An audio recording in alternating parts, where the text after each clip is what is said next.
Donc on peut rester très bateau, j'ai envie de dire, et voir des carrés, des rectangles, et voilà, juste un peu de couleur. Ou alors on peut voir aussi des formes. Régulièrement, des gens me disent qu'ils voient un œil, un visage, ou voilà. Il y a pas mal de choses à deviner et à imaginer, je pense, dans l'abstrait, c'est ça qui me plaît. Alors je m'appelle Laure Terrasson, je suis artiste peintre. Et là derrière moi, donc, on voit mes toiles. Donc je peins surtout de la peinture acrylique abstraite. Voilà. Alors, moi, je peins effectivement que de l'abstrait, voire du semi-abstrait, parce que j'ai aussi des toiles qui représentent un petit peu les montagnes, et on voit que ce sont des montagnes. Mais c'est vraiment pas quelque chose qui a pour but d'être réaliste. Donc c'est pour ça que c'est pas du figuratif. On a quand même une place pour l'imagination. Pour moi, l'abstrait, c'est surtout ça. C'est de laisser la place à l'interprétation, à l'imagination. Chacun peut voir ce qu'il veut.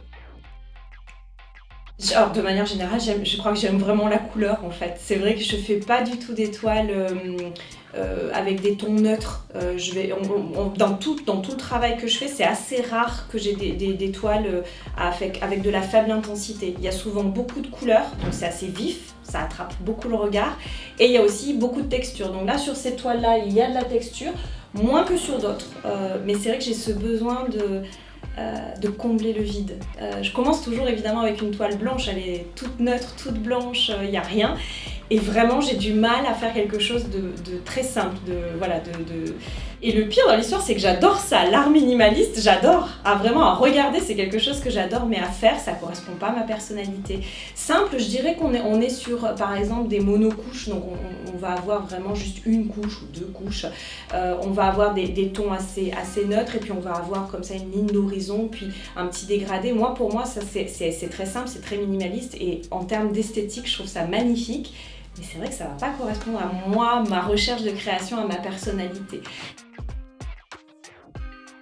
Moi, je pense que je suis quelqu'un d'assez...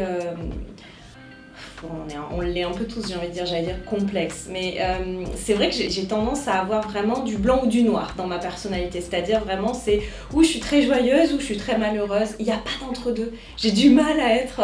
dans cette neutralité, donc je vais vraiment passer d'une émotion à une autre, un petit peu dans les extrêmes, et je pense que c'est un petit peu ça que je remets dans ma peinture, c'est-à-dire qu'on est sur des couleurs flashy, sur de la texture, ça prend de la place, il y a pas ce côté un petit peu... Oui, c'est le côté neutre ou passe-partout, j'ai envie de dire, que d'ailleurs, à nouveau, j'apprécie en termes d'esthétisme. Il n'y a pas de flashy dans mon intérieur, peut-être parce que j'ai la personnalité déjà suffisamment flashy, donc du coup, je mets du calme autour de moi pour gagner en sérénité. Et donc, mes toiles sont une expression finalement de ce que je suis, et pas forcément de ce que j'aime en tant que telle, en décoration. Même si bien sûr j'adore mes toiles, c'est pas la question, mais c'est vraiment au niveau de la déco que je vais avoir chez moi et de ce qui va m'attirer.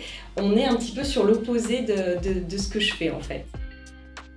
Alors ça, je saurais pas dire. Je crois que j'ai toujours été comme ça. J'ai toujours été, même petite fille, j'ai toujours été assez tranchée.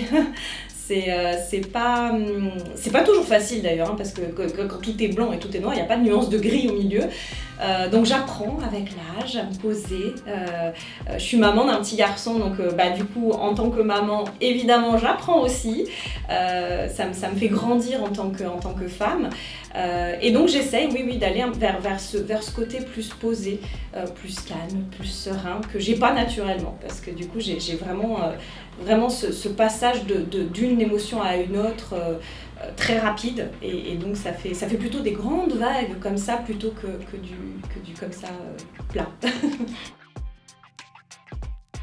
Oui, ça c'est mon cheval de bataille, hein. Personnellement dans ma vie, c'est d'arriver non seulement à accepter mes émotions, puisque donc je disais elles sont très extrêmes, donc forcément ça veut dire aussi les vivre au quotidien, c'est pas forcément facile quand on prend une crise de colère par exemple, et puis après il faut redescendre, donc c'est pas très agréable.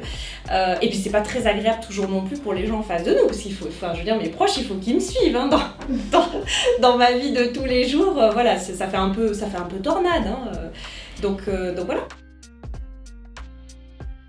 Oui. Alors j'ai fait cette série-là qui est très haute en couleurs, et je pense que justement ça me permet d'extérioriser beaucoup une partie de mes émotions, justement, comme je disais tout à l'heure.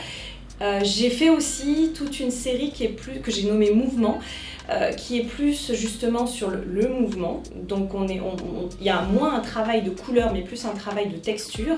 Et là, j'ai beaucoup travaillé, j'ai fait beaucoup des tempêtes, des choses comme ça qui donnent justement un fort mouvement et qui représentent justement ce côté un peu caractère fort de ma personnalité, je pense. Donc on va toujours avoir, sur les toiles de mouvement, il y a toujours un fond, alors qui est plus ou moins complexe, mais qui n'est pas texturé outre mesure, parce que justement, après, il y a le travail de texture qui se pose dessus. Et là, vraiment, le mouvement, il est dans le visuel, puisque du coup, il va y avoir une vague, il va y avoir des sommets, il va y avoir, voilà. Donc, on va avoir vraiment ce schéma-là, mais il est surtout dans le travail que je fais moi, parce que du coup, quand je vais travailler, il y a vraiment un mouvement qui est très fort au niveau de ce que je vais faire avec mes couteaux. Et puis, aussi beaucoup le mouvement tout court de mon corps, parce qu'en fait, je peins ces toiles-là, mouvement, je les peins beaucoup au sol. Donc, je tourne autour de la toile. Souvent, d'ailleurs, je finis dans la toile avec un coude, un bras, un avant-bras dans la peinture. Donc oui, il y a vraiment ce mouvement non seulement au niveau de l'esthétique de la toile, mais aussi au niveau de ce que moi je donne et de ce que je mets comme travail. Plusieurs jours. Alors déjà parce qu'il y a une notion de séchage, donc je travaille à l'acrylique, ça sèche assez vite. Mais oui, ça peut durer. En général, je vais travailler, il me faut une couche, ça va prendre... Je dirais un après-midi. Donc je vais mettre une première couche sur un premier après-midi, on fait la base. Une deuxième couche sur un deuxième après-midi.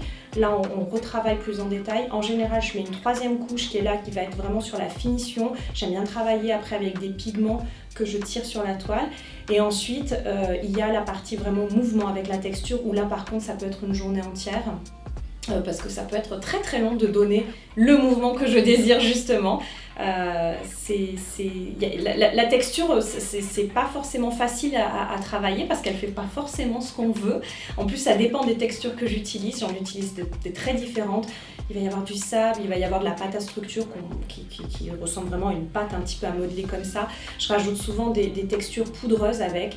Ça peut être un petit peu du plâtre ou du gesso en poudre pour donner un côté très granuleux. Donc après, c'est de l'expérience vraiment. La texture, j'ai envie de dire, c'est limite elle qui va donner la toile et pas moi, parce que c'est à moi de m'adapter à la texture et pas l'inverse. Parfois je me dis tiens, je vais faire ça, puis je fais, puis en fait pas du tout. La texture ne fait pas ce que je lui demande, donc du coup je m'adapte à elle et c'est moi qui revois en fonction de ce qu'elle veut bien donner sur la toile et en fonction du rendu final. Avec le temps, tout simplement. C'est vrai que j'ai fait beaucoup d'erreurs au début. J'en fais beaucoup moins maintenant, parce que maintenant je les connais, mes textures, à force de les expérimenter. Mais oui, au début j'ai fait beaucoup d'erreurs. Je me rappelle d'une fois où alors je sais plus ce que j'avais mélangé, je me rappelle pas, mais en tout cas je sais que j'étais très contente. J'avais fait mon fond, ma première base de texture. Quand je me suis réveillée le lendemain matin, la toile avait entièrement craquelé, mais entièrement. Et du coup, je suis arrivée, j'ai dit, alors en soi, ça aurait pu être joli, mais en fait, c'était vraiment, je ne pouvais plus rien faire et j'étais obligée de gratter ma toile pour essayer de la récupérer un minimum. Donc voilà, c'est en faisant des erreurs en fait qu'on apprend. C'est d'ailleurs ce que je répète à mon fils en permanence, qui n'aime pas faire des erreurs. Et je lui dis, faire des erreurs, c'est une richesse parce que c'est grâce à ça que tu apprends et que du coup, tu découvres et que tu grandis. Alors moi, je dirais que je suis une artiste émergente, donc ça veut dire que je débute. Alors ça fait à peu près 8 ans que je peins, mais vraiment que j'expose, que j'ai vraiment cette démarche proactive en tant qu'artiste, ça fait que 2 ans. Et alors bon, vu que j'ai un caractère, on l'aura compris, émotif et impatient, moi j'étais en mode oui, alors c'est bon, ça va aller à fond. Puis j'ai fini par comprendre que les artistes qui aujourd'hui ont pignon sur rue sont ceux qui ont tenu dans le temps, donc qui ont fait preuve de patience. Donc c'est l'apprentissage de la patience. Et de faire en fait un petit pas après un petit pas dans ce monde de l'art, de se faire connaître dans la douceur et non pas en tornade. Donc c'est ce que je fais aujourd'hui, c'est vraiment ma démarche, c'est de peindre, donc déjà continuer en tant qu'artiste ma démarche à moi de création, me connaître moi-même. et d'être vraiment dans ce monde. Alors j'adore Genève, donc c'est vrai que l'idée c'est vraiment de me faire mon petit trou sur Genève petit à petit. Et puis aujourd'hui, voilà, j'aime bien avoir cette place d'artiste émergent parce que déjà on a droit à l'erreur, j'ai envie de dire. C'est pas comme quand on est connu, super connu, où finalement quand on se plante on a c'est pas bien. Là au moins j'ai le droit de me planter. Et en plus de ça, j'aime bien parce que du coup je vais au contact des artistes aguerris, leur dire bonjour, je suis nouvelle, j'ai besoin de conseils, et ils sont toujours vraiment ravis de pouvoir tendre la main et nous aider, et j'adore ça, je trouve ça hyper chouette. Donc c'est une place très confortable. C'est assez rigolo parce qu'en fait, j'ai toujours adoré me balader dans les magasins où on voyait justement des toiles, de la peinture, des couteaux, des pinceaux. Ça me faisait rêver. Je sais pas, j'avais décrété que en fait j'avais pas pris de cours, donc c'était pas pour moi. Et un jour, un matin, je me suis réveillée, je me suis dit mais enfin, va t'acheter une toile, de la peinture, puis fais. Enfin, je veux dire, en plus de nos jours, il y a des tutos sur internet assez faciles à trouver, donc au pire, si t'as pas d'inspiration, tu trouveras un tuto. Et du coup, j'ai fait ma première toile comme ça. J'étais toute contente d'avoir fait ma première toile. Donc j'ai fait quelques toiles assez rapidement, alors qui étaient complètement déstructurées, mais pour le pur plaisir de la création, avec la peinture. Voilà, on était sur du basique. J'adorais ça. Et c'est là où j'ai dit, mais en fait, ça me plaît vraiment. Et c'est là que du coup j'ai décidé de me former. Donc là j'ai commencé à prendre des cours. J'ai fait une base classique que je n'avais pas auprès de l'école des Beaux-Arts du Genevois sur France. Et après, de suite, je me suis aperçue que j'adore dessiner, faire du figuratif, c'est très très bien. Mais c'est pas moi, c'est pas mon style. Donc j'ai dit trouvons ce style qui va être le mien. Et je suis tombée sur une artiste peintre genevoise, Anne-Chantal Menou, qui donne des cours et j'adore ce qu'elle fait. Et donc elle donne des cours individuels ou collectifs. Du coup j'ai pris quelques cours avec elle et elle m'a appris la base de l'abstrait. Alors pas forcément, j'ai pas travaillé avec elle sur des toiles géométriques, mais plutôt sur des toiles mouvement. Donc vraiment on est de l'abstrait pur et dur. Et j'ai découvert cet univers-là et là j'ai dit ça c'est fait pour moi.